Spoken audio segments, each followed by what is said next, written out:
Walang maganda sa araw na to, Ruth. Po? Sinisira mo ang diskarte ko eh. Hulog na hulog sa'yo si Joshua. To the point that it's making me puke. Hindi na siya nakaka-focus. All because of you. Pinapaasa mo lang ang anak ko. Ginagamit mo lang. Kahit kailan hindi ko pinagsamantalahan yung kabutihan ni Joshua sa akin, Gov. Kabutihan? You really don't know Joshua that well.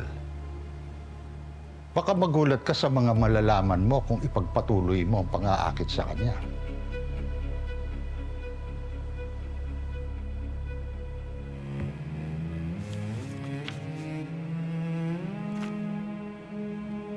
₱10 milyon. Layuan mo lang ang anak ko.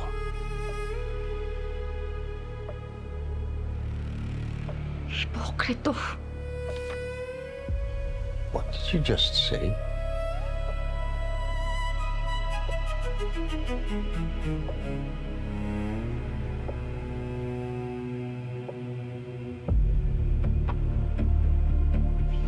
Kapal na mukha mong pagsalitaan ako tungkol sa pananamantala.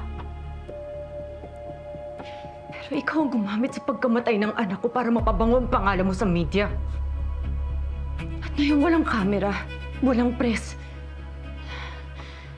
Insultuhin mo ko? Well, it takes one to know one. Isang manggagamit lang ang makakabuko sa isa pang manggagamit.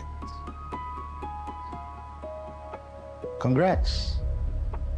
You finally figured out na wala tayong pinagkaiba.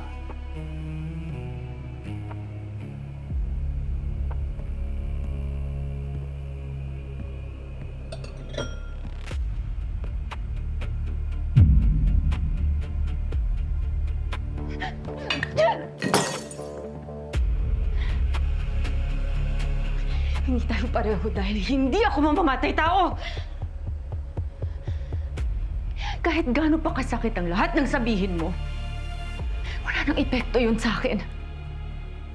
Dahil wala nang sasakit pa sa ginawa mo sa lahat ng mahal ko sa buhay. Sa ama ko, na si Manuel Madriaga.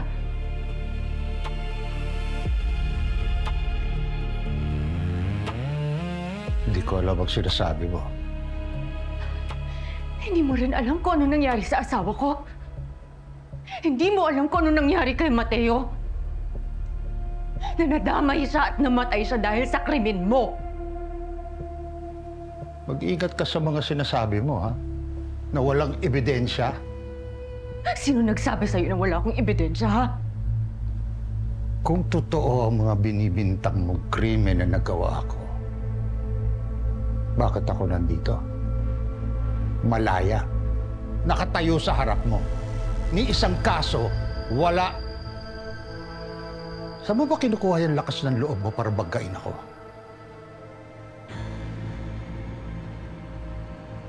Ginawa mo na akong ulila. Ginawa mo pa akong biyuda. Pero nagkamali ka nung ginawa mo akong isang ina na naglibing sa sarili niyang anak.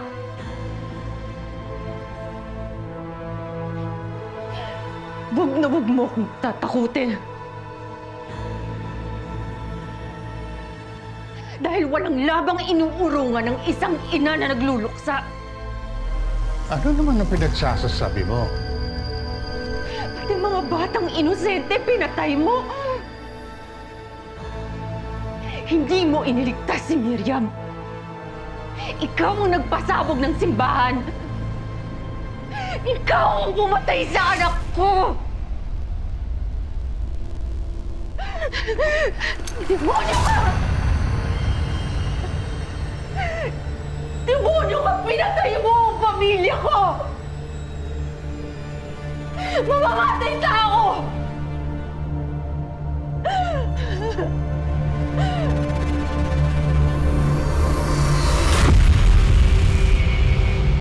mga kapatid, ito po si Ai de las Alas ng My Best Friend Eman. Mas marami pang emosyon ng mga susunod na eksena kaya click mo na best friend at huwag mong kalimutang mag-subscribe sa TV5 YouTube channel.